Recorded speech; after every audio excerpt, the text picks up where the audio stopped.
Ready, mate? Cheers. No. Cheers. No. I can't cling that. You can, mate. Where's yours? I thought you had a drink to know. Shelton Juniors here, Glasgow United. Glasgow United, aye. It's a nice mug, innit? It's not really, no. No? How much that cost you? You're gonna love this. $5.55. You're taking the piss. No. Surely no. Kidding on, it was a bit more than that, but it was a Was more than that? There was a 55 involved. Oh, it was a bit more. It was more than double that. I can't wait for my For a mug? I can't wait for my £8 chocolate bar to come as well. Oh, you've No, not have you? No, I haven't. It's like, I love it when something does happen, something big, and the club's actual proper rinse you them. Oh, mate, that's it. That's the game, It innit? works, though, doesn't it? It does. I mean, even Castora going for it, with The home shirts all end got a of gold on season them. training gear and all the rest of it. Like, what the fuck is that about? It's the same as Celtic. They've done it for New Balance, done it for years. Castore this season have been doing like mini launches in between in the season and stuff. Celtic done that recently? Oh no, well, they know the fans are going to fucking buy any this season. I mean, they've done it well at the start of the season. Everybody was rolling in to buy their gear, but here we are. Nice to be back. Talk Scottish Football, episode number 58, 59 maybe. 58. We're well past the nearing the station. 60 anyway. Nah, nearing the 60s. Yeah. So aye, it's nice to be back. David, you're a wee bit touch and go this afternoon. Damn, sound as a pound. Are you? Aye, I'm alright. I'm fine. I'm looking forward to How this. what was it? You tender? Were you on it? I had a wee beverage, you know. You had a wee vodka blackcurrant lemonade last Only night. the hard stuff. Right, on to it. What I mean, still look at me like that, alright? It was nice to be back in the pubs. I know this isn't football chat, but it was nice, isn't it? Back in the beer garden. Nice atmosphere, aye. Aye. It was more of a beer patio than a beer garden, right enough, but Yeah, but it's nice. You know, it was Beer good. pavement. yeah, that was pretty much what it was, yeah. Shout out to the Pally. 46 busking past. Well, Sniffing all our fumes. Well, aye. And then my fumes as well, of course. What? You know what I mean? Oh, aye, Aye, okay. what did you think I meant? I don't know. It's nice to have you back. You did drop a shite in the pally after your Black Rooster, didn't you? No, excuse me, I did not. I didn't. I claimed that I did. But Black Rooster's hellish for that, innit? Oh, aye, Black Rooster shite. You've had the Black Rooster shite. Do I've only had a black rooster once, mate. you not get the shites, no? No, I didn't. Oh, You're doing it wrong then, clearly. You back at the gym? I went yesterday. No. Well, excuse me, at the pub. The reason he's asked you that is so he can tell everyone here that he's at the gym now. Aye, you were saying I know that you Aye, were done back and buys the other Done day. back and buys, aye. My What did you biceps do? are, Some leg curls and that. some leg curls, aye. I was on the treadmill. Yes, good. And then I went to go on the Stairmaster, but it was 2 in the morning. I Mate, thought, it's just get 2 in the morning? Aye, 2 in After the your morning. work? Aye, and after work, aye. Fair enough, that's some. Good, You've nice. been back since? Well, there was meant to go last night, and then, of course, I had like 6 pints I late instead. call came in. aye, of course. So I'll be back tonight. 5's a night, no rest of it. So we're back in action. The world's getting there, lads, and so I'm at a time before we're hopefully back in the grounds as well. Of course, Hampden's still one of the stadiums for the Euros. We're all good to go. What's the playoffs situation? Are you allowed to go to playoffs? Well, I don't think so, no. And there's nothing confirmed. I heard a wee rumour last week that Wraith Rovers has been told to prepare for fans being at the playoffs, but I don't think it's come to fruition.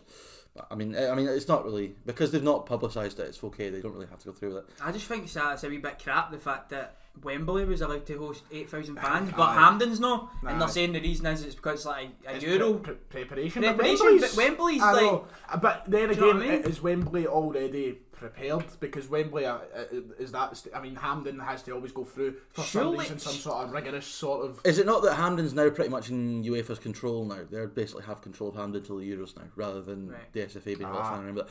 I'm not really that fussed. As long as we can have people in for the first game of next season, I will quite happily forgo no fans at the cup final. I know we got Hampden anyway. I feel. So. I mean, I know. I feel for the fans that will make it, because for them it's going to be a rare occasion for fans getting to Hampden. But you know, it is what it is. It is what it is. But we're here to talk about this weekend Scottish Premiership, Scottish Championship, a wee bit in League 1 and League 2, of course, fixtures. The Derby, of course, on Sunday, the last one of the season, the most pointless, I meaningless. don't know where to start, because we could start with the Old Firm, or we could start with the Scotland squad stuff. It's weird. Well, let's change it up and let's start off with the Scotland squad stuff. So, of course, the announcement came out the other day that Scotland will have the opportunity, as well as all the other nations at the Euros, to increase their squad from a 23-man squad to a 26-man squad, which Steve Clarke has addressed. He's came out and said he had his 23 men nailed on. Pretty much nailed on. And now he has a chance to add 3 more people. Start with you, David. Concerns me that he had his 23-man squad nailed on. I don't think that gives that a very good message, if I'm honest. Say somebody surely who, you've got time to. Well, I mean, we've still got games left. What if? I mean, what if? I know he said pretty much, which suggests there is room for change, but I don't know. It doesn't really fill the players who are on the fringes with much confidence that he's saying that already. But it doesn't surprise me, because that's what Steve Clarke's like. He did say, interestingly enough, that the extra 3 that'll go, he pretty much said they won't play. But they would go for added experience, which makes me think he'll go with some young guns. But again, though, if you go and put 3 young guys in and then they go and they run the show in training, they're going to make a case for themselves. But I think we can talk a wee bit about who we think the 3 will be. Because again, with Steve Clarke Scotland, it's always who you think and what you think he will do are always 2 different things. Yeah. So, I mean, I don't know. I mean, you'll probably want Nathan Patterson in there for a start. Everybody's been talking about Patterson, Gilmore, Turnbull. Can I just throw in a name very quickly? Gold. Gold's another one. Name, Sean Rooney. Do you know what I mean? So that's 5 that we've named just off the bat. But if we're talking about getting them in for experience, I'd say the first 3 we named, maybe Gold as well, to throw him in there, age-wise. Could be really good if they're just going along to experience it. I would have Sean Rooney ahead of Liam Palmer, so I mean... Exactly, I was thinking that myself, because people were talking about, obviously, Patterson going in place of Palmer, but I think Patterson and Sean Rooney could probably replace O'Donnell and... Yep. I know it's a bit shit on O'Donnell because he's done really well for Scotland. Yeah. You feel like he's a wee bit of the whipping guy because sometimes you do watch him. He was at Kelly. That's why he gets it. What's that? Sorry? It's because he was at Kelly. That's why he gets it. I think some of his performances as well early on, but recently he's been doing well. He might not fill you full of a lot of confidence, but then he pops up in big moments for Scotland. As well recently as well. The cross into Hanley. Yeah. He done that the weekend as well. O'Donnell loves that. Like a big long looking cross. You think that's an easy. He's also an aerial threat as well, Stephen O'Donnell. That long diag out to the right hand side's always on with O'Donnell. Rooney would bring that as well. That's why I think Rooney's a great shout. Set pieces, man. Exactly. He's 6'4" and he plays right back and he'll bomb up and down the line. He's fit as a fiddle. Exactly. I think he's perfect for international football. Well, the BBC published an article which I thought was quite interesting, and they think there are 16 names, I believe it is. 16 names that they think are dead sets to go to the Euro, and then it's giving you the opportunity to pick 10. So they think the dead sets are, and you can, obviously this isn't me saying this, you can agree or disagree, they think it's Marshall, Gordon, McLaughlin, O'Donnell, Hanley, Tierney, Robertson, McTominay, McGregor, John McGinn and McLean, Christie, Armstrong, Fraser, Adams and Dykes, which leaves 10 spots. John McLaughlin's not nailed on. Do you think John McLaughlin? I don't think so. I think that, you're having a conversation about Xander Clark and Liam Kelly. John McLaughlin's been brilliant this season though for Rangers. I know, but you've got. I mean, Liam Kelly for me should be a nice, unbelievable at Mother Wilson's about, and Xander Clark is also. I think they're really good, but I think John McLaughlin's been brilliant for Rangers when he's played. But you've got another goalkeeper who's 32, 33. Liam Kelly's what, mid-20s. I just don't get it. Your third choice goalie is not going to play. Well, here's the follow up to that. With those 16 dead sets that the BBC seem to think that Steve Clarke will take, here are the list. I agree with the rest of them. Here's the list of names of players who you can take, and you kind of have to weigh up and say who you take and don't take. I'll run for them very quickly. Liam Palmer, Nathan Patterson, Scott McKenna, Andrew Considine, Declan Gallagher, Liam Cooper, Jack Hendry, Billy Gilmore, David Turnbull, Ryan Gold, John Fleck, James Forrest, Oliver Buck, Callum Patterson, Lee Griffiths, Lawrence Shankland, Johnny Russell, Jack Henry, not that Kevin Nisbet. He was on there. The Ollie Buck one I missed. Liam Cooper's nailed on to go. Yeah, he's fit. You got to go take Cooper. The one that I'm fearing might fall out is Big Considine. Yeah, like the full story. You know that's been amazing. Me and David I'm on that side. I like the whole. But see the fact that he never got on. He was one of, I think, only 2 players, and I think Gallagher free. Gallagher was the other one who obviously had a long layoff. And John McLaughlin in the last round of fixtures, he didn't get a sniff, and you would imagine, especially Hendry coming right into the fray, Considine might miss out. Like Jai D and all that are selling the boogie tops. So the sales might go down in that respect, but listen, it's at the end of the day, it doesn't bother me too much. It's tough though, because that's 18 names there of potential players, and you can only take 10 of those players. You've got to leave out 8 guys. That's a big decision. And as much as we talk about Clarke, and even Clarke's come out and said he basically has it dead on, it must be a really tough decision to sit and look at a list of what that's 30 odd guys and go, right, we're leaving out. From what that list there, I think Cooper's nailed on, Nisbet's nailed on. Yes, I think Palmer's nailed on. I think that McKenna's nailed on for me as well. He'll go ahead of the concert. Gallagher's surely going to go. I'd have thought so. I would be surprised if he didn't. I think that he's got to maybe take Forrest. I think one of the 3 extra spots will probably be for James Forrest if he's fit. I mean, he might not play the weekend, so if he's fit though, I think he becomes one of the extra 3. It's not even just because of being a Celtic fan picking him because it's James Forrest. I think to Steve Clarke is very important. So without James Forrest, we wouldn't be at the Euros because his form in the Nations League that got us there with the goals against Israel, goals against Albania, he's done it. And plus, it's something we kind of. I know we don't necessarily play with wingers, but you talk about, we saw it in the last international break.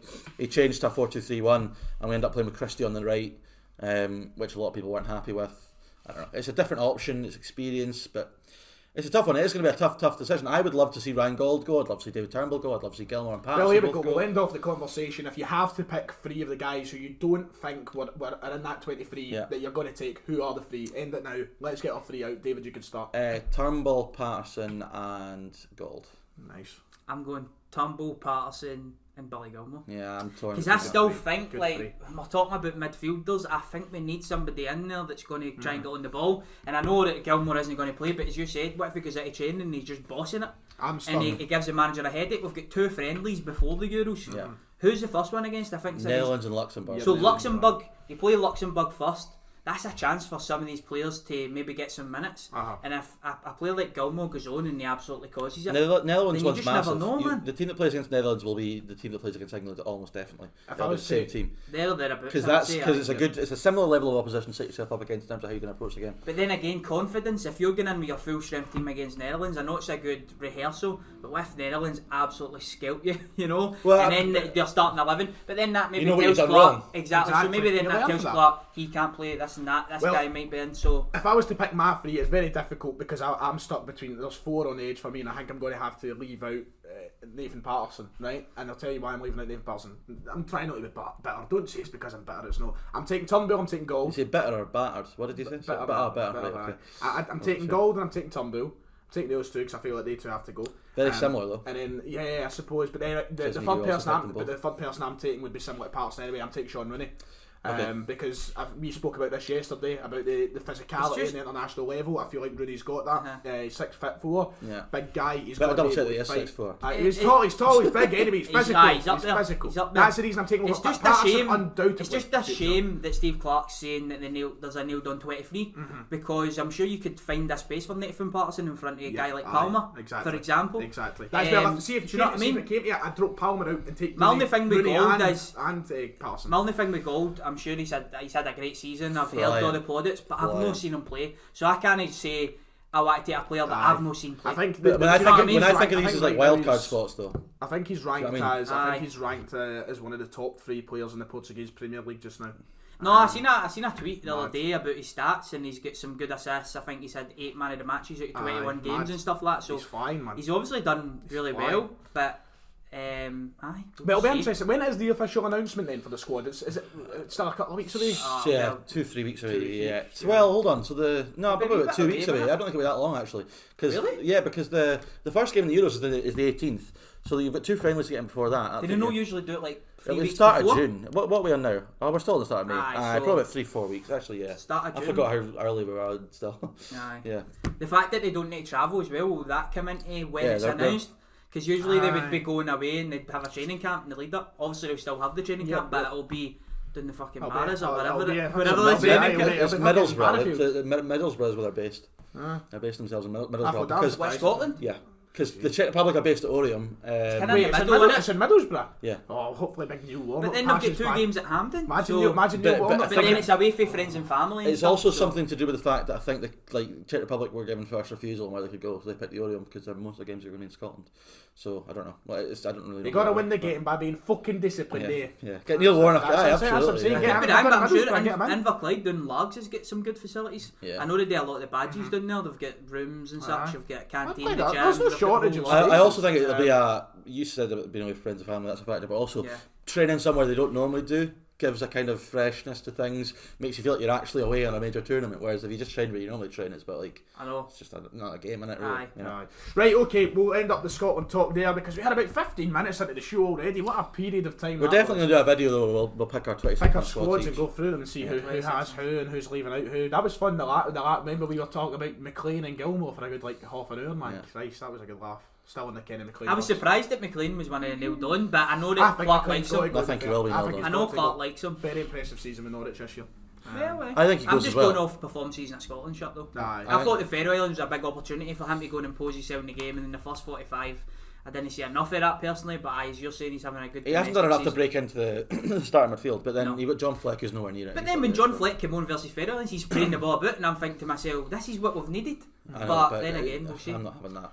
Right, we'll move on. It's a conversation for another video. We've got big games in the Scottish Premiership this weekend, and of course the headliner, the last game, the last derby game of the season. The Last Dance. The Last Dance Part 2.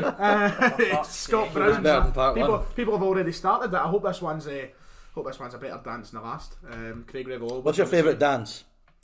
Oh, Gangnam Style. Heel toe. Highland Flint. I like it. Dashing White Sergeant. Something like that. Nice.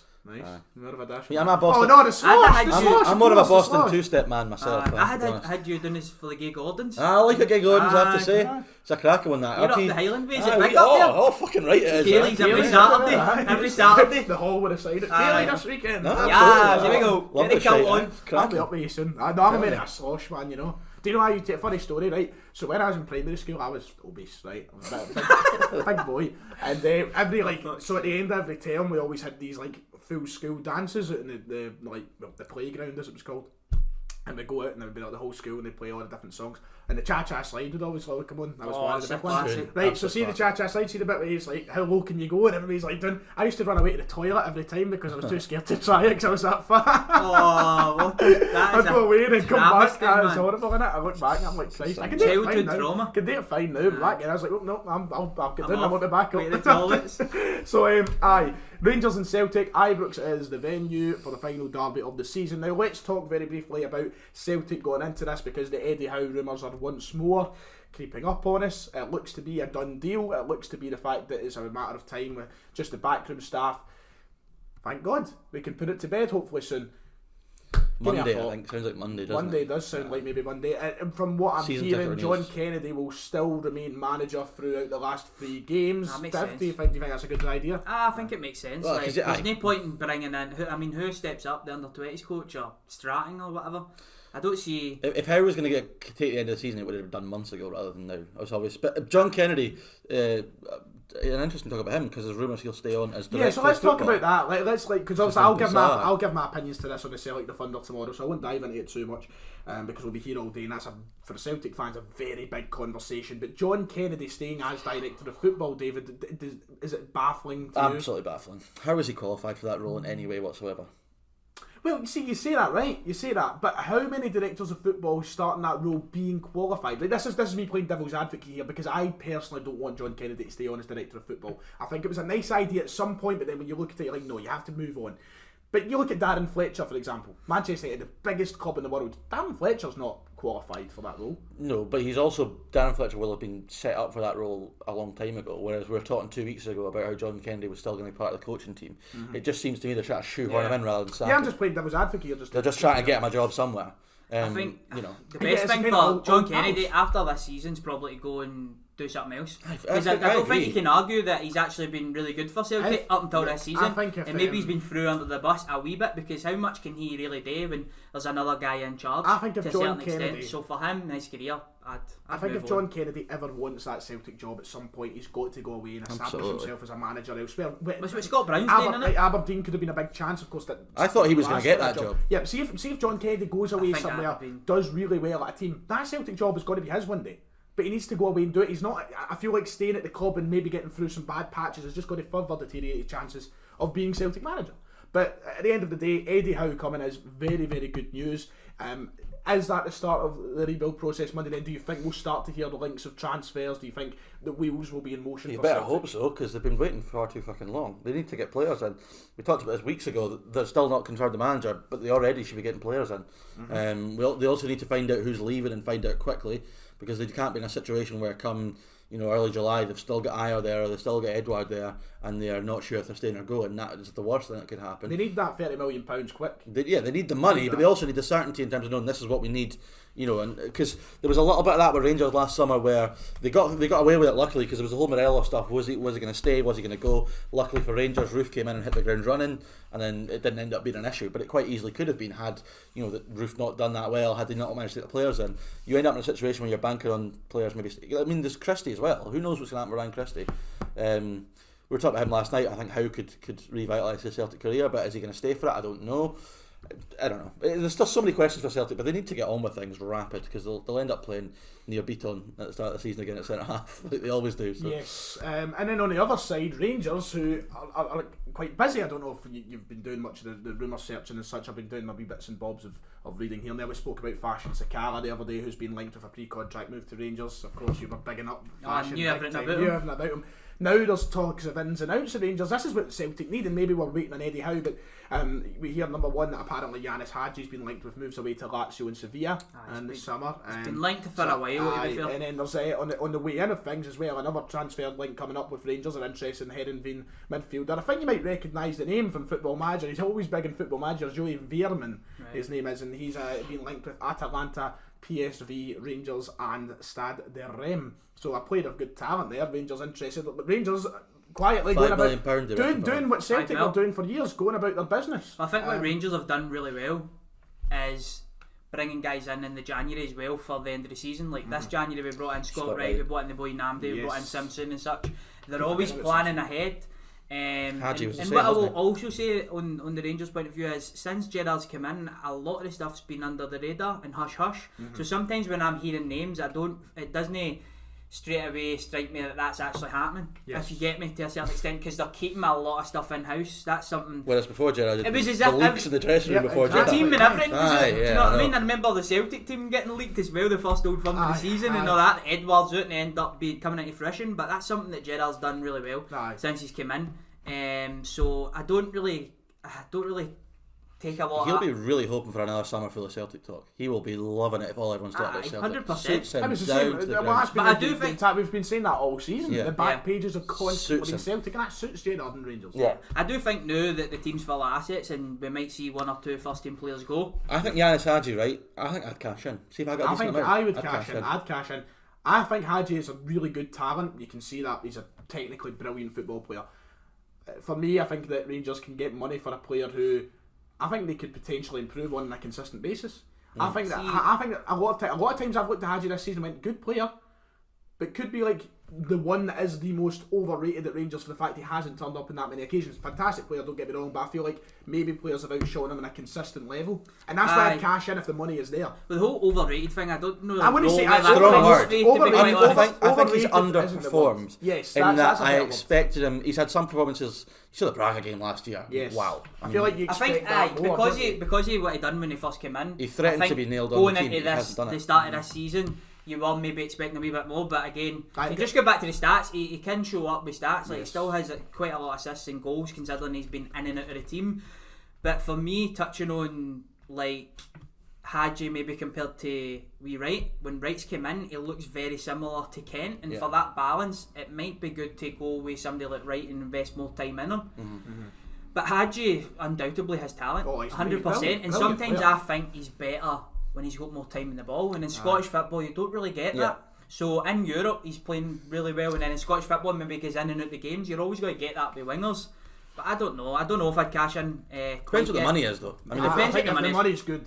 You would easily get your money back for him and more. How much did they pay? 3.5, I believe. I think they get because this season in the Premiership, 6 goals, 9 assists, a good return for a player who exactly a very good return for someone who I think is overrated. Is certainly not the word. Let's get that clear. I think when you always talk about who's the most overrated at a club, that's the first word you jump to. Underperform, I would certainly agree with to an extent.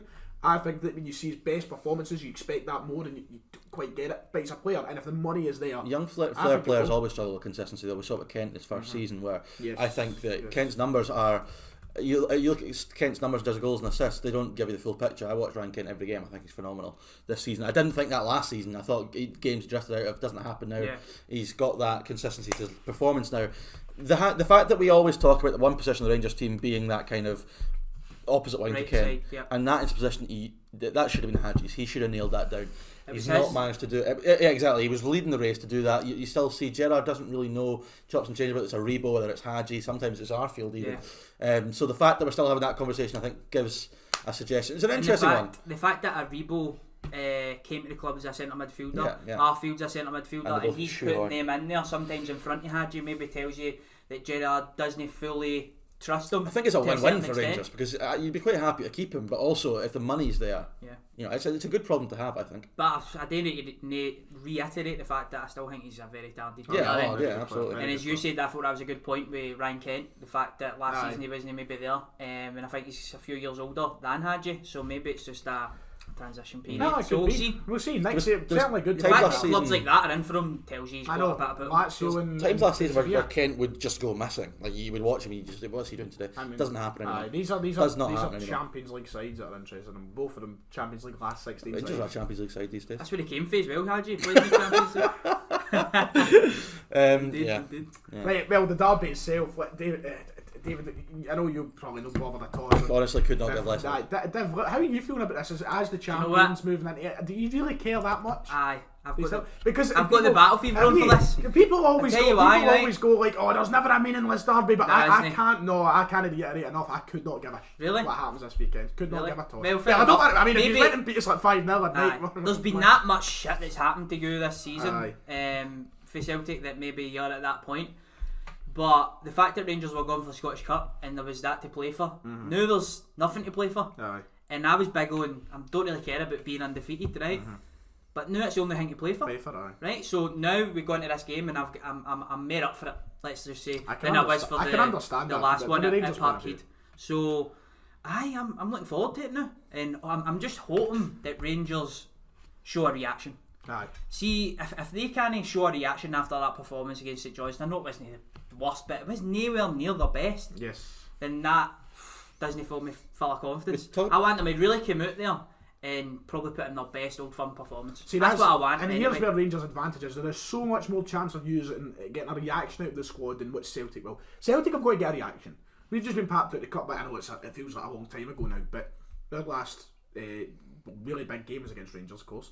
Knocked us out the cup. Then we go into draw with Aberdeen with a 90th minute goal. We need a reaction, but exactly, and we're not good. So there's much more a chance of Rangers getting a reaction than Celtic getting a reaction in this game. It's frustrating for Steven Gerrard, though. I think we talk about ins and outs at Rangers. I think this game is pretty massive for him in terms of looking at the character of his squad. You obviously had a really disappointing result, probably the most disappointing result of the season there.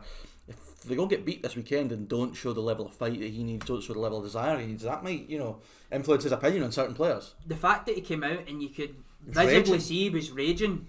He'll give them a chance to go out against Celtic and to put in a really good performance.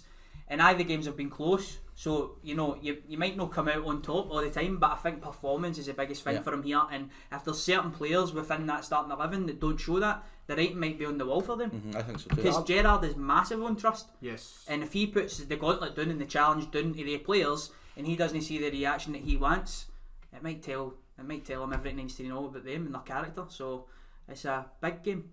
In terms of Celtic, this is massive because John Kennedy now needs to make these changes. He came out before the Aberdeen game and says, "Oh, I'm going to make changes. This is time to make changes." What was the change? Dropping Barkas. Was that it? Like taking him off the bench and just dropping him altogether? But why does John Kennedy need to make changes? Why? Because he's not getting the job. I know, but he's got he's why got did he do it weeks ago? The club. I don't know. I literally don't know. For the good of the squad, you've got to have guys in this team who are going to be a part of it. They don't care. People, do you know what's even annoying me? People are sitting, and I've seen so many Celtic Twitter accounts and people online saying Griffiths should be playing over Edouard because Edouard won't be. Griffiths shouldn't be anywhere near that start. Griffiths be in the start. Why is Griffiths isn't here next year? The amount of people who've watched that goal against Aberdeen, I mean, do you know what? Actually, you should give him a chance next year. Give him one more seat. Get him so far away from the club as possible. The only striker in Celtic squad's got to be here and should be here next season is Albion Ayeti. Play him. But even then, he's not fit enough.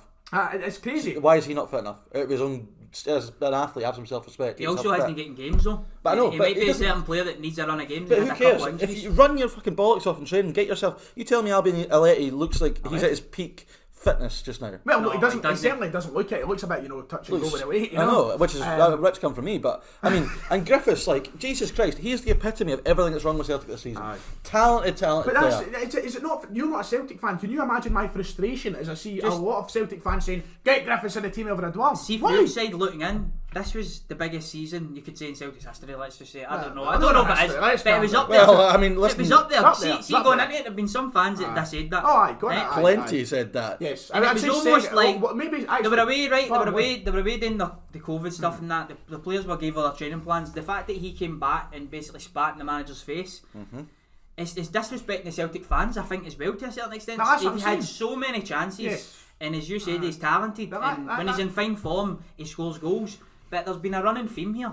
I think Rodgers had a problem with him as well when it came to his fitness and him not being ready, which then reflects back in his professionalism. And then the next manager, he got a chance, and he does well, and you think, oh, he could keep going, and then he basically, it's almost like he throws himself under the bus. And how many chances can you get? I know. If you look at the difference in him, just looking at him when he played under Rodgers, when he actually got games, looking at him now, he just looks night and day. He doesn't look healthy just now. He looks ill. Do you know what I mean? You look everything about him. He doesn't look like an athlete. He's miles off it. It pisses me off so much. What also annoys me, just from a Scotland point of view, is everyone's going to go, get Griffiths in the squad. You know what? I don't care if he's got a goal in him. He doesn't deserve to be in the squad. He doesn't deserve it. And Ryan Christie takes so much stick off Celtic fans. Now, rightly or wrongly, for his performance is fine. But see if everyone else in the Celtic squad was as fit as Ryan Christie is and ran as much as he did and tried as hard as he did. If Lee Griffiths had Ryan Christie's fitness, he'd be starting every week. You know, there's somebody out there called Fat Boy Beans, right? And right now he is creaming his knickers over everything you have just said. He's a big Christie defender. But look, Christie, third most goal contributions at Celtic this season. I think he's on something like 9 goals, 13 assists. He's been vital. And yes, his decision making and his shots have been very good at times. Yes, I have no doubt. And I've always been. I have been very critical of Christie since he came into the Celtic squad. I've never been a big Christie fan, but there is no denying that there's a talent player there. And with Eddie Howe as a coach, he will be once again the way that he was when he first broke into that Celtic squad back under Brendan Rodgers. I think if you look at a lot of the Celtic players this season and in the last couple, you would look at them thinking they've regressed. When Rodgers went into Celtic, he didn't really make a lot of changes. He brought in some key players, like Dembele and Sinclair, but he really took McGregor and he almost took fucking Scott Brown against Rangers in the semi-final looked like his legs down the pan. were gone. It was done. And he was finished. And he brought all these players, so that's what just shows to show you what a good manager and a good coach can do. But the biggest one for me is never know with Stuart Armstrong's the biggest one for me. Yes. McGregor for me personally, but that Armstrong before Rodgers came in. But as Howe Rodgers though as well, do you know what I mean? Well, he's definitely a better coach than Neil Lennon, there's no doubt about that. I think how is the closest, and I've said this since November, how is the closest thing that Celtic will ever see to Brendan Rodgers again? And in terms of who's around just now, the closest thing. When Howe gets announced, we'll come on to it. But just Armstrong under Ronnie Dyer was decent, had good games.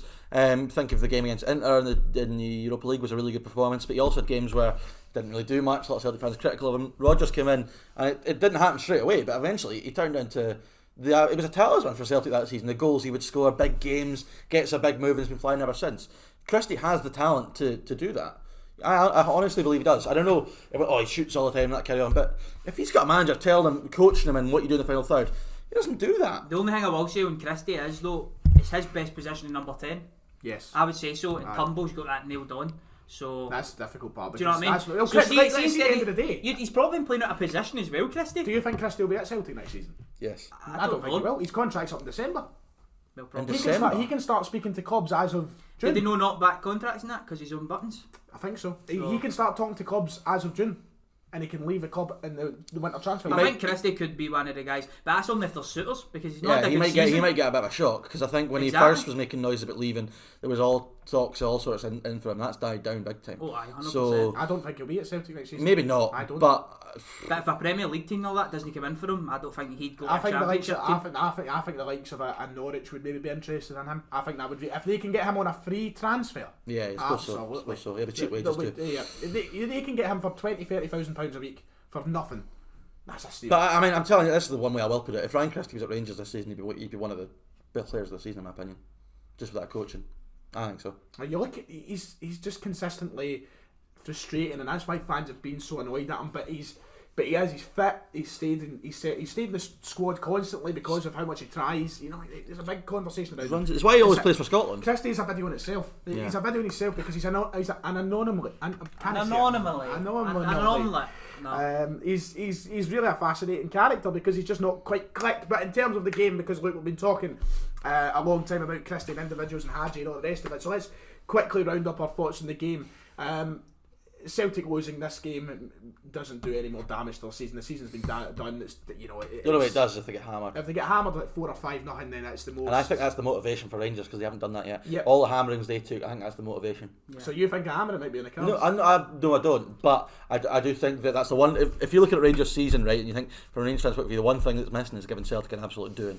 because that's what. So far this season, I wouldn't say it's in that team's DNA. No, I don't. When they go ahead, they just manage the game. Happy to win. But from a fan's point of view, that's something I'd like to see. Because Yeah. you're leaving the games, like even when we beat Celtic in August, was it August or September? 2-0 at Parkhead.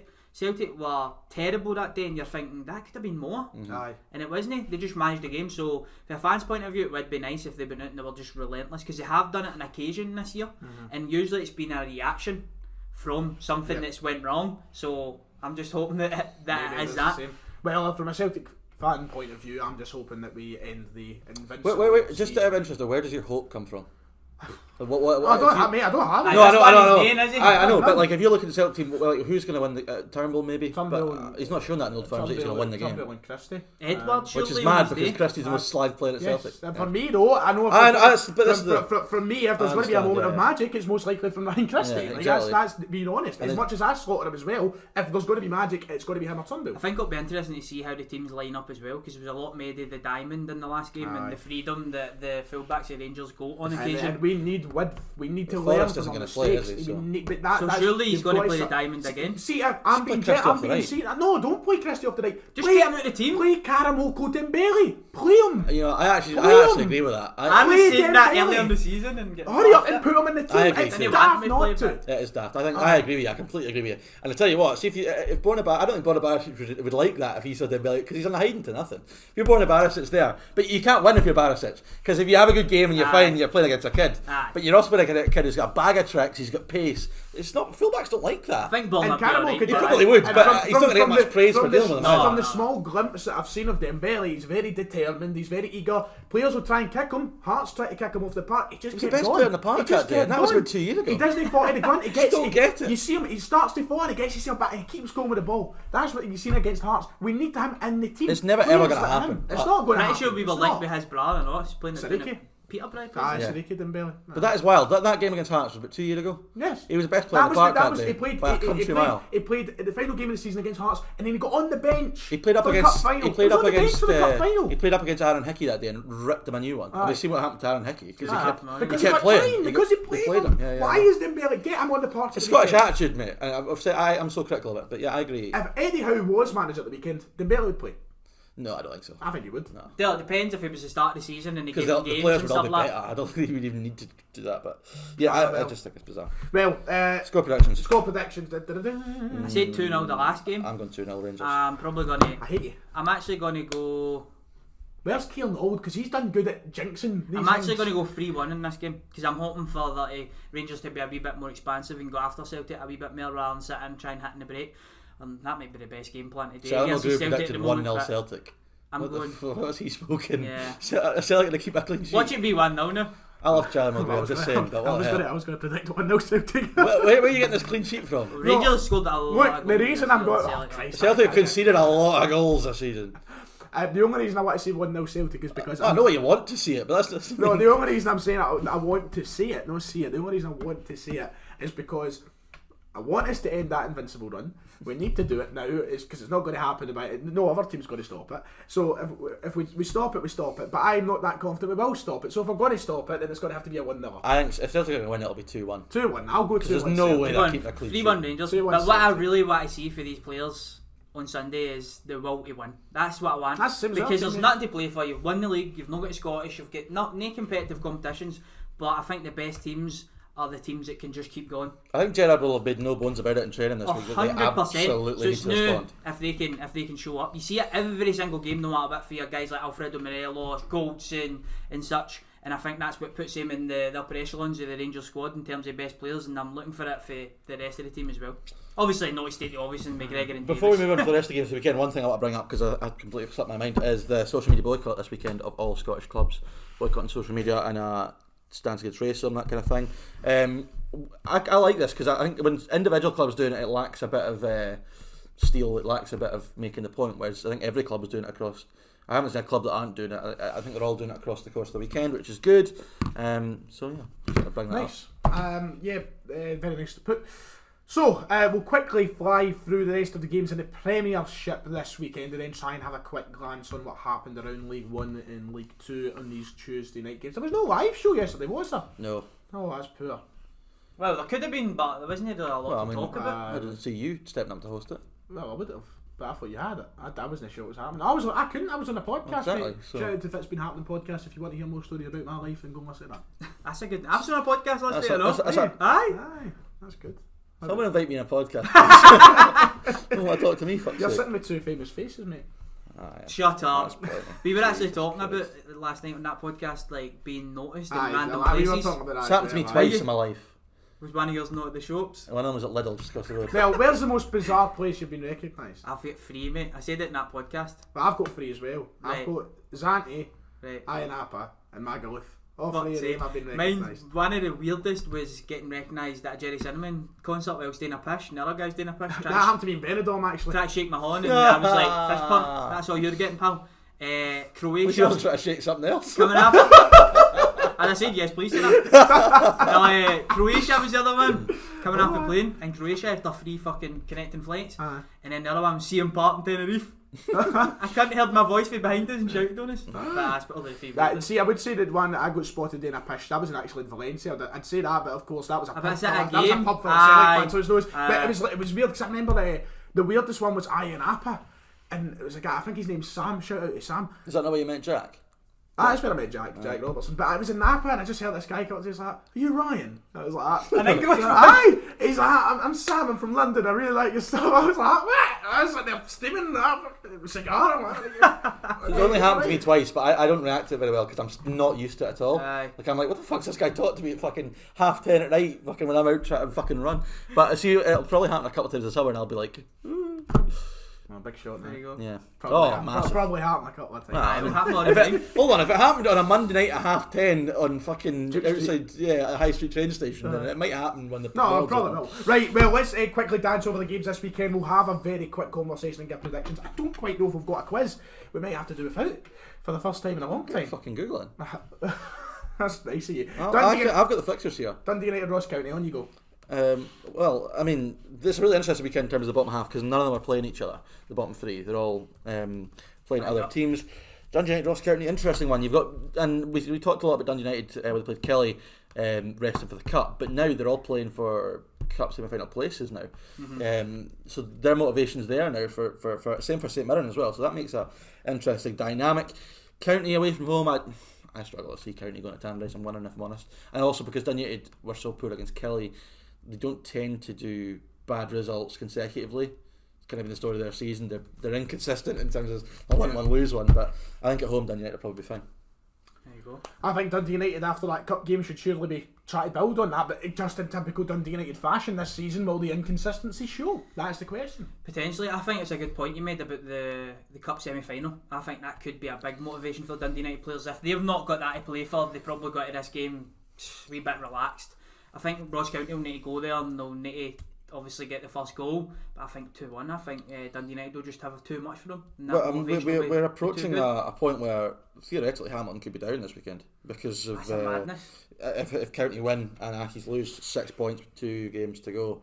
And County got a bit of goal difference. This is probably one of the biggest times in a season where you'd think Hamilton were going to stay up or not at times. I think they're absolutely knackered. I know, but now you're just like, that's it. And just on the cup final thing, because it's a really interesting point, because you've got 4 teams in there who are not usually in cup. Can we sorry to interrupt you, but just to throw in very quickly, because we never spoke about this in the last episode, £3 million in that Scottish Cup final. Well, I know, it's massive. But because you've got 4 clubs who aren't used to playing in cup semi-finals and stuff, you've got whole hosts of players who might not have the chance to put a hand in again in the cup semi-final. So that, and it's going to be the same for St Mirren when we come on to that game as well. I think Dundee United will win, and I think that is going to really give them a boot up the arse. See, just on that $3 million, see if Hibs win the cup, get $3 million, and they've got a playoff to get into the Europa League group stages, and they get in.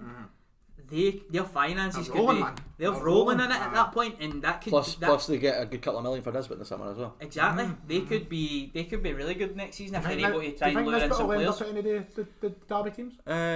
One of the big 2, no. I think we'll go down south. Okay, we'll move on because we've got to really crack on with these games. St Mirren and Hamilton. St Mirren. St Mirren. Yeah. Sorry, Accies. I'm saying St Mirren as well. Surely this is it now, the last dance for Hamilton. They've really got to turn up now. Really not looking forward to playing Accies next season, I have to say. But well, you never know, you might be going up. You might be up, mate. That's just not. You might be playing Celtic. That's a question in here about that. We'll talk about that in a moment then. But so you'll be all going St Mirren there? I think Accies are all but down. Hibs and St Johnstone, that's a very tasty game with the way that both teams are performing. But hold on, just really quickly though. I'm predicting Dundee to beat Ross County. It's not out of the fathoms of possibility that Hamilton could beat St Mirren, then they'll have 1 points. Aye. So there is. I mean, it's massive for Hamilton. I think it's a must win. But the last dance. Yeah. Hibs and St John's, a very tasty game. Could be game of the weekend. Could be game of the weekend. Could be a dress rehearsal for the cup final. Could be. You know what I mean? I fancy Hibs this weekend. And I think it's a big. If St Johnstone can beat Hibs, it's a big mentality thing as well, where they can go very well. There's the favourites for the cup, and we're going to beat them. St Mirren, I think St Johnstone beat them at Easter Road earlier in the season. I could be wrong. I think you might be right in that. I think St Johnstone will win that. I'm going to have I'm thinking brilliant. I think with Nisbet at Scone at the minute and such, I know home advantage doesn't really exist this season, but with it being Easter Road, Hibs' defending has not been great recently. It's not. St John's defending is fantastic. I fancy more goals for Hibs. That's the thing about Hibs, but they will give you a chance. But I just think Martin Boyle is set on pieces fire. As well. I think Martin Boyle's on fire at the moment. Both Boyle and Nisbet both playing well. Aye, Nisbet's scoring some goals, but Boyle's just dictating it, mate. He's causing it. So you've also got the League Cup semi-final to look back on. St Johnstone sat in, battered them set pieces. Aye, exactly. Right, so St Johnstone. Yeah. I'm going Hibs. I'm going Hibs as well. And the final game of the weekend in the Scottish Premiership, Motherwell against Kilmarnock, another one down the bottom end. Where Kilmarnock can probably, if they win the game, you'd think solidify their Well, they guarantee their automatic safety if they win the game, and they will probably all but guarantee. Yes, you'd think that if the results sway the way of Ross County Hamilton losing this weekend, that will be the bottom two. I think Motherwell winning this though.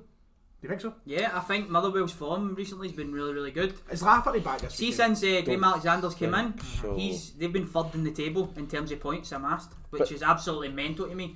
And the fact that they're going to be missing, I think Kabamba went off in the last game as well, so they've not got a striker, a recognised striker. I think with Motherwell being at home, I think they'll win this. Lafferty was in, he had like a moon boot on. He's in a moon boot, so there's no chance he's making this game. I think that was just because he was injured like that day. In the morning or the night before, so it was very much like we don't know what's wrong with him. Put this on him, so yeah. Well, if that's the case, then I'd give Kelly Murray a chance. But if they win the game without Kabamba, without fucking Lafferty, I would go with Motherwell. Right, Motherwell.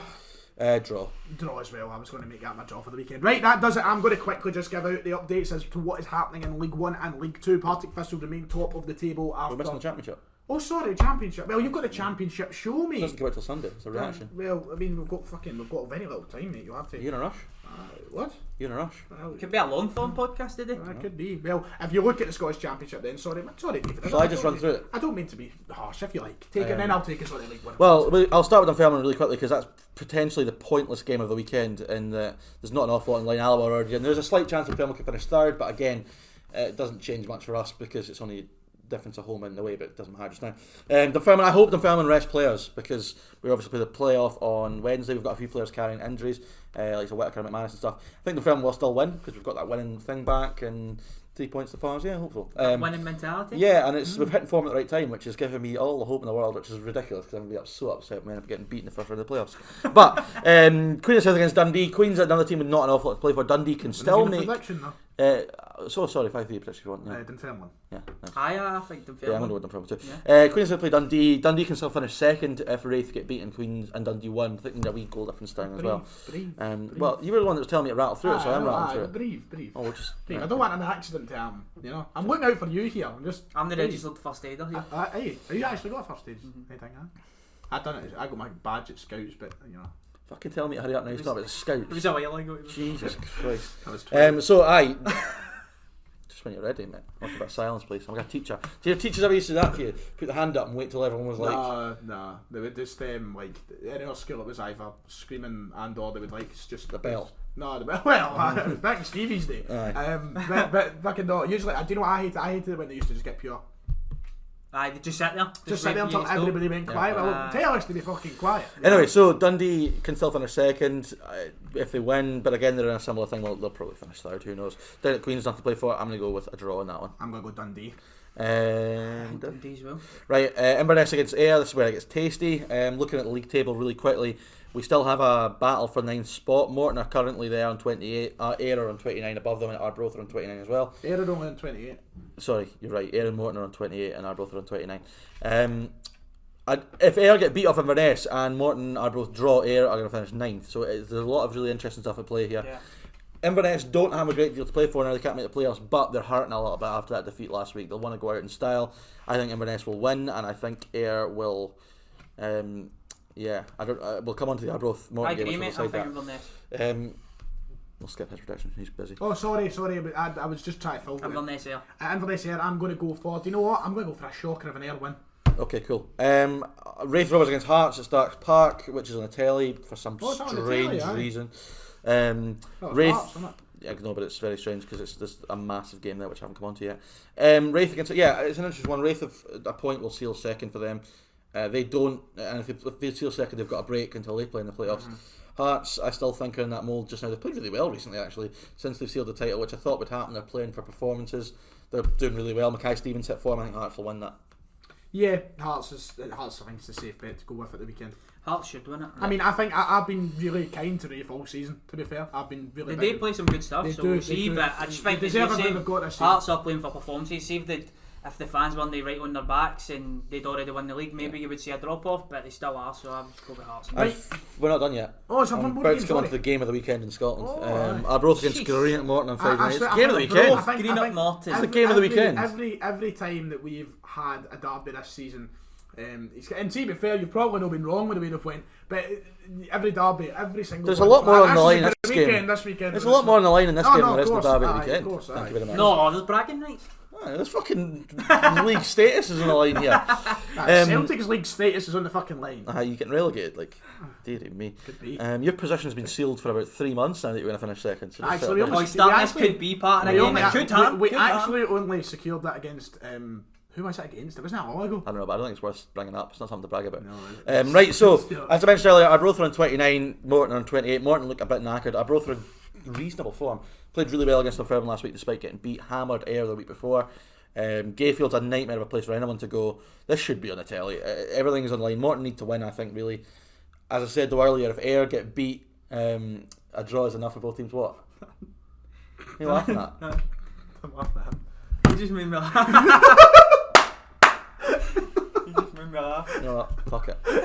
No, wasn't it? But you wasn't laughing at you. We'll just call this channel Talk Old Farm, shall we? No, we're not laughing at No, honestly. Let's try to shine a light. We're not laughing at Talk football. This is an absolute disgrace. So immature. You know, this reminds me of remember that thing on this morning when Arbroath are going to dick them. Aye. Yeah. Morton are going to get dicked. Big dick at Gayfield. Yeah. 100%. Yeah, you know what? Fine. Arbroath are going. You know, I can't wait till me and Adam can get proper discussion. Arbroath are going to do them. But yes, absolutely. But I think, I don't know though. It's an interesting one. Looking at the goal difference between Ayr and Morton, Morton need a point because Ayer's goal difference is so much better than theirs. Yes, I'm going Arbroath. So I think, as you say, their performances recently have been scoring goals. They were so I'm good lucky last against weekend. Dunfermline, man. Oh, they were so good. I'm lucky. They Watch the highlights, I was like, oofed. You know, right? Championship done. Then make sure to tune into the Championship show on Sunday to see the reaction to the game. Maybe Saturday actually, because we play on Friday night. Oh, I use a Friday night. Ah, but I'll be hungover, so maybe not Sunday then. Sunday. But then what's the point? It might actually not be Sunday because an Old Firm it'll die in its arse. Just check the Instagram and yeah, I know. Saturday or something. Right, well, you'll be able to make sure to follow us Twitter and Instagram at TSF Podcast. Oh, and also subscribe. The content. I know, aye. If you don't tell people to subscribe, they won't do it. So I know. You need to get the stats. Only 52% of people watching the videos are subscribed. That's shocking. I think that's actually alright, to be fair. Shut up. Don't bother subscribing. Tell your granny, tell your pals, all that. Get subscribing and get following on Spotify as well for all the podcasts. That includes the Celtic Defender, that includes maybe Pals Talk again one day, that includes the Championship show, maybe a Rangers show at some point. There will be more. There will be more. You Jack need to get that on the go. The broadcast. That's what I'm down for it because I like that. That's fucking super. Scottish football doesn't support that kind of jokes. Right, okay. What's in a Mac Ryan being a Protestant? Nothing, but the idea that that means exclusively for Protestants is a bit bizarre, is it not? Well, he said that. It was a light. I'm just putting a disclaimer out there. It was a light jar. Right, let's move on. League 1 and League 2 very quickly. Partick stay top. Take a breath. Sorry. Partick stay top of the table after drawing with Cove Rangers. 2-all. Raging at that. It looks all but over. You'd think 5 points clear. 5 points clear. This is Partick. That's what you're talking about. Is it not a point? No, it's 5 points. Is it? 5 I think when they can seal the I must title. have looked at the table. Yep, if they beat Falkirk or Montrose, they've won the league. Aye, but they're playing Falkirk, who are also. Montrose. Montrose are decent. It's a split down here. Remember, they're all playing each other. I think it's done, mate. Yeah, I think they'll do him in just jinxed Ian McCall's side.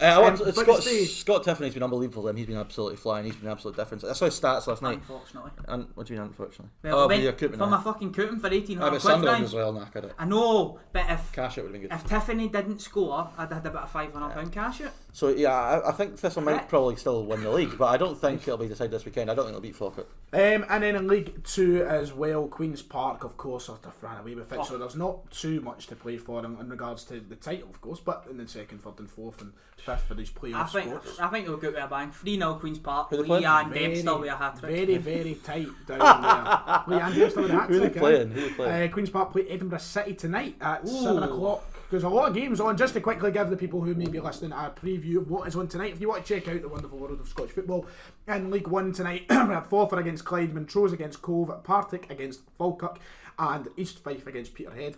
We didn't even get touching on the East Fife stuff, man. Oh, yeah, what a podcast this is today. We're busy, man. Right, can I have a wee rant here? I won't take too much time here up, right? This is fine. You know what, we'll just make it. We'll take it easy. If we're a bit longer, we're a bit longer. This is absolutely scandalous. So, East Fife turned up at Clyde on Tuesday night, Monday night, Tuesday night, I know, and found out that there'd been a positive test in the Clyde camp that they were informed of, I think, just as they got to the ground. Darren Young, obviously, quite rightly, decides that, well, we're not playing. If there's a positive in their squad, that could absolutely ruin everything. So he says, right, well, we're not playing, quite rightly. So that's fine. Clyde then put out a statement having a go at East Fife for not fulfilling the fixture, and then the SPFL yesterday decided that they're opening disciplinary proceedings against East Fife. So, are you telling me right now that the SPFL would have rather that East Fife played that game, had COVID ridden throughout the whole of their squad, when League 1 and League 2 are playing Tuesday, Thursday, Sunday as it is just now, trying to get the fixtures back in? If either one of those squads has a COVID outbreak in it, their season is done. We've got no time left. So, you'd rather reschedule one than have to reschedule 5 games. And the idea of opening up disciplinary proceedings against them is the most scandalous thing ever. I think the reason they did it is because it meant they could have a statement yesterday without addressing the Kelty Brora stuff, which they still haven't addressed. The SPFL are a fucking shambles. And the worst thing is, the worst thing is, the SPFL aren't answering to anybody. They don't answer to anybody. They just do what the fuck they want. They don't have like anyone that's going to tell them. Yeah, it's absolutely ridiculous. And just while I mentioned the Kelty Brora thing, we think that's getting decided today. It sounds like League 2 next season is going to be a 12-team league. Fuck off. Based on what I've heard. What, Brecon are staying up? Brecon stay up. So that's what it's not. And that might be wrong, but that was the rumour I heard this morning from somebody who's pretty good on lower league kind of stuff. Was it Moza? It was. He put it on Twitter, but I heard it elsewhere as well. So yeah, that would be absolutely scandalous in my opinion. But that would be scandalous. There's actually so much drama. I know. What you know, this is like... The Kelty Borough shit is about a 30-minute discussion. Still is right now, but see when FIFA was at the height of corruption, that's SPFL. That is SPFL. There you go. Honestly, there needs to be a Netflix... There needs to be a Netflix documentary on the SPFL, the COVID years. Starting it from when COVID hit. Last summer. Where did the email go? Everything this season. And there's going to be all sorts of drama this summer. Because see if Clyde get awarded the 3 points, and then Clyde stay up by 3 points. We'll just keep going. If Clyde stay up by 3 points after getting awarded the 3 points, could you imagine the fallout from that? Right, we'll wrap up. I'm David Dimbleby. This is question time. We'll wrap up everything with League 1, League 2 and everything else. Good weekend in store anyway, and a lot of drama as always. So it's time to go into the social media questions if you want your Instagram's still on the up, innit? So we'll not get as much on the old gram. To have your say on the gram, then make sure to go and... No, that gram, you cam yourself. Aldo McNaught says check your DMs, bro. Alright, sorry. You settle down, you get me a bad reputation. My mother will be watching this. No, what is he on about? No, it was a joke. Make sure I thought it was Davy Martindale sitting. In all seriousness, going forward, TSF Podcast 1 on both Twitter and Insta. Aldo also says, what did the lads think of the new Mortal Kombat? Never played it. No, me neither. Scott Doyle 1888 says when's the next Old Firm save? Nothing to do with the podcast, just ask him to piss his off. Probably sometime over the next 7 days. If I can be arsed, which is probably very doubtful. So we'll see. Scott Doyle also says, does Davey wear pants when he does the... No. Oh, because nobody can see. So I'm always sitting here in the scud. Nobody can actually see, you know. No, be fair, looking at the frame just now, we're all in the scud. All of us could be underneath the desk. buff, you know. Yeah. This man might need to be fast here. Ryan Mack says, any ideas of who's going to be in Eddie Howe's backroom team if he obviously gets to go? Peter Grant, obviously. Well, maybe not obviously, but there's a strong inkling there. What I'm hearing is get a job somewhere. The backroom staff will consist of Eddie Howe.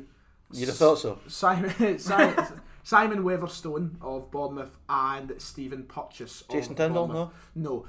Simon Weatherstone and Stephen Purchase are the two stumbling blocks at the minute, and then Richard Hughes, a Glaswegian and big Celtic fan. I thought he was going to be director of football. To come in as director of football as well. That's the 3 members of staff that apparently we're waiting on. Right, last question on the gram. Aaron Fife 1872 says, where would Dunfermline finish in the Premiership? I'll go first here. I reckon they'd finish 11th. Oh, as if like this Dunfermline team in the current Premiership? Yes. Bottom. 11th. See, it's hard obviously because they bring in players. 11th. Do you know why, David? 11th. Because you'll be there cheering them on. And do you know what you'll be saying? Can they play? Can they play? The answer would be no. Beans asks, would you prefer to be glued to him for a full weekend or shake hands with Neil Doncaster? If you were glued to him for a weekend, if you were glued to him for a weekend, what Beans? Glued to Beans? Christ, you'd just be pissed constantly, so it couldn't be that bad. I don't know Beans, but I just called Neil Doncaster a specky hot dog. He's on it 24/7, Beans. I would just shake hands with Neil Doncaster rather than be glued to Beans. I know, because if you think about it, to be fair. Christ, actually, Beans would be. He was telling me about his plans. He was telling me a plan. Well, that's not the weekend, so you're safe there. But you know, that's I'll go for Doncaster as well. I've got to go Doncaster. Sorry, Beans. We've covered these 5 drama. Mr. Loyal 55 Haji, what a staunch name that is, with a Union Jack and a blue heart. Love it. What do Rangers need to invest in the summer? Is that right wing spot in it? Right wing spot, but also I like the idea of a 10 that gets a lot of goals and gets a lot of assists. Don't we all, mate? Don't we all? Well, he's dried up a wee bit, hasn't he? I'll dry you up. Big Dom asks, chance of Dunfermline getting up. Whoa! He's just offered me sexual hangs online. Big Dom asks, we can't be in a rush and be talking shit like this, hurry up. Big Dom asks, do you think chance of Dunfermline going up next season? Well, I thought this question was quite good because it's so hard to tell, because with Dunfermline you never know what the squad's going to be like, because we overturn so many players every season. Dundee are going up. Next season, you think? And we're talking about next season. Oh, next season? So hard as you say. I mean, next season we would have to be challenging for the title in our progression where we've come from. We would have to be. We've done Premiership Old Farm. Well, Hearts finish next season. 7th. Ooh. It's so hard because 7th. Recruitment's a massive thing, 7th with more points than who is 6th. Ooh, I like recruitment's huge. How will Nielsen start? Will he be at the door? Will somebody else be in? It's so hard to think. But this current team and the way they've been playing this season, I don't think they make top 6. No, not a chance. I think if it's 8th, yeah, 8th. There we go. Someone asks, chances of Hearts going back down. I don't think that will happen, but it is what it is. A couple of questions about like the best 11 outside the Old Firm, which if we had more time we could rattle through. It would be an interesting discussion. What else have we got here? Favourites win the cup. We've all said it's going to be Hibs. I think St John's not win the cup. I think St Mirren will win it. No, I think but that's not the question. I have St Mirren final, but Spunkphone asks, thought on the news that Eddie Howe has made South Korean international right back Hayley William his number 1 target. Well, he's a terrific, marvellous player. You see Hayley tonight. They're the best players. As long as he can make it through the hard times, because there's a few of them at Celtic, you know. I mean, rumour is, I was going to make it. It doesn't work. Just shut up. Lee asks, are Stranraer going up? No, they just get battered, don't they? No, but they still might go up to the playoffs. I almost got my 6-0. Yeah, they did. 4.5 after 15 minutes. 30 minutes, man. It was earlier than that. Is this the worst Celtic team in the past 20 years? No. Yes. Talk shit. I think it's worse than Tony Mowbray's 20 years, yes. You think this is worse? This season's been what I've seen. No, but I know, but if you play the two... Of course, it's not as bad as terms of player by player, but you can't measure it like that. Performance-wise, it's been poor. This is the worst season we have had. But if we're just talking about team, talk about individual skills. No, of course not. If anything, in terms of ability and who these players are, it should be one of the best. But it's not. In terms of performance, this is the worst Celtic team I've seen in my life. And that's pretty much it. Nice. Okay, right. We'll wrap it up. Glad then. Get to it. Good old Wilson Mowbray. Yes, absolutely. I think 4-0 at St Mirren. I would 4-1 against Prague's Pummers. Well, hold on a minute here. Hold on. What a settle down. No. What? Well, Prague are a much better side to see. But they played their fucking Pummers against us. They never had that was a rumour. No, it was true. It was they won their fucking first team players anyway. They were reserves and underagers. They were reserves and fucking unders. So jailbait today. Yeah, get this quiz out of the road. Right, okay. We're on to the big derby quiz here to celebrate the derby at the weekend. Celtic against. Can we get a quiz on like League One grounds or something? Surely you just give him the laptop and it's me against you? No, because I want to be involved. I'm fed up. Right, okay, we've got a lot of time. So I'll do the next quiz, right? We might run out of visuals for this. We might have to be a black screen. Who knows? We'll rattle through. Right, who is going first then? I'll go first. David is going first. He's taking set A. He's stepped up to the pallet there. And here we go. First question. Anyway. Pallet prick. John Barnes was sacked as Celtic manager in 2000. Good rapper though. After at least he could rap.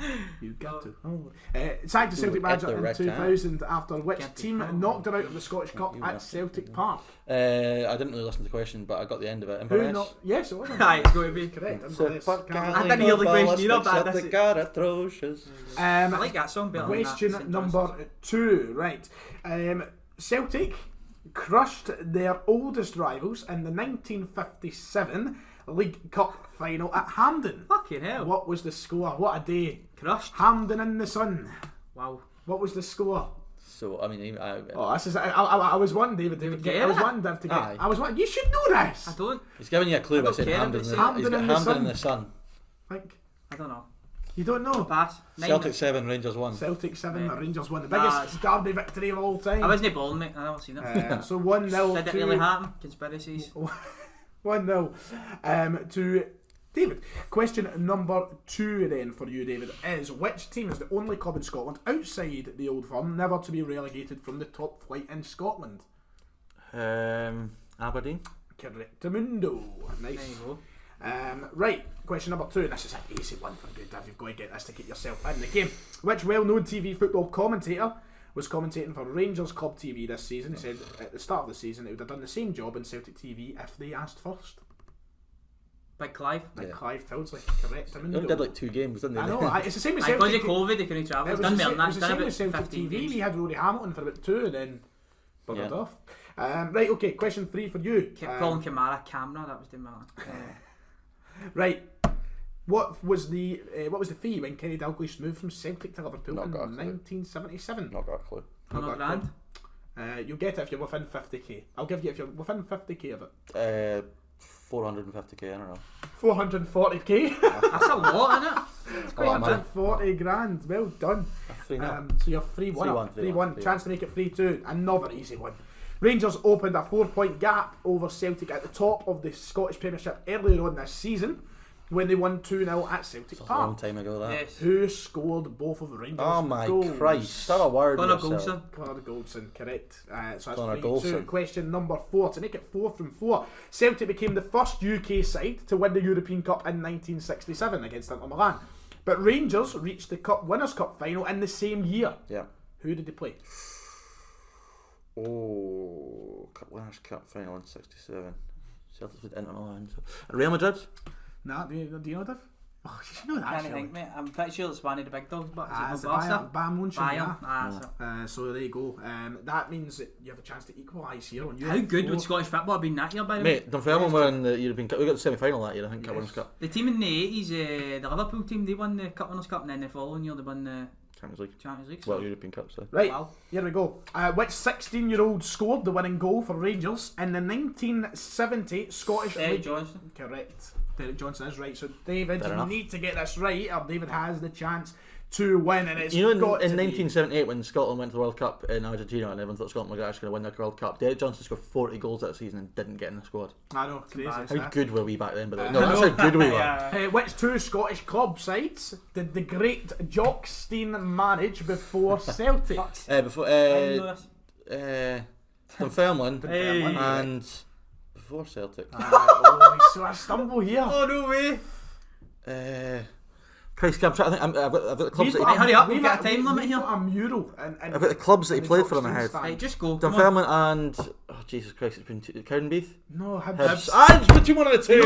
He played for Cowdenbeath. Chance to win. I knew he played with Cowdenbeath. Cowdenbeath? He played for them, so that's why I thought he managed it. I don't know. For annoying me. The Blue Brazil, you thought that's why they were coming. Well, it's a chance to win. That's embarrassing I got that wrong. That's the greatest manager in my club's history.